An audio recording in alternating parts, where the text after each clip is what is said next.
Yəni nasız atlar uzaq məsafəyə gedə bilmirdi və tuncun kəşfi nallanmış atları və nallanmış atlar isə daha uzaq məsafələrə hərəkət etməyə səbəb oldu ki, bu da özlüyündə atların həm arabalı atlar və daha sonra birbaşa atın minilməsi ilə uzaq məsafələrə getməyə səbəb oldu.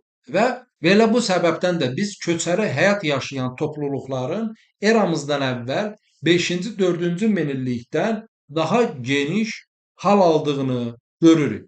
Və təbii ki, atların daha çevik istifadə edilməsi daha sonra dəmirin kəşfi ilə əlaqədardır. Gəlin elə bu səbəbdən biz qalay, tunç və dəmir sözlərinin etimoloji təhlilinə baxaq. Qalay sözü necə yaranıb? Dilçilər düşünür ki, qalay sözü türk dilinə ərəb dilindən gəlib.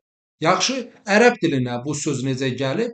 Düşünülür ki, Asiyada qalay yataqları olan bir yer var və bura koala deyilib və bu koala sözündən daha sonra qalay sözü formalaşmışdır. Qısaca olaraq bunu deyək ki, qalay sözü türk dilində olan qalamaq, yandırmaq, od mənasına gələn söz kökü ilə bağlıdır. Yəni qalayı kəşf edən insanlar bunu əridərək metal halına sala bildiyindən buna əriyən mənasında, yandırılan mənasında qala, qalamaq sözündən qalay demişdir.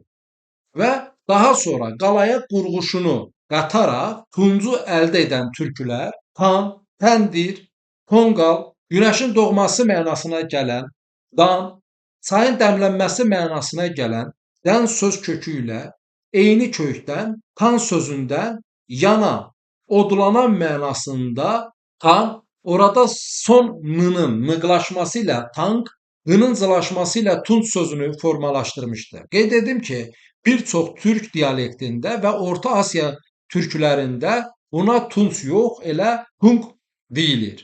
Və eyni ilə daha sonra dəmir sözünü yenə adını çəkdiyimiz dan kökü ilə formalaşdırmışdılar. Dilçilər isə dəmir sözünün hansı kökdən niyə formalaşdığını bilmir. Və biz beləliklə od mənasına gələn qala sözündən qalay sözünü, dan, təndir, tonqal sözünün kökü olan dandan, tank, tunç sözünü, dəmir sözünü formalaşdırdığını görürük. Və bu zaman biz polad mənasına gələn çəlik sözünün də hansı formada formalaşacağını müəyyənləşdiririk.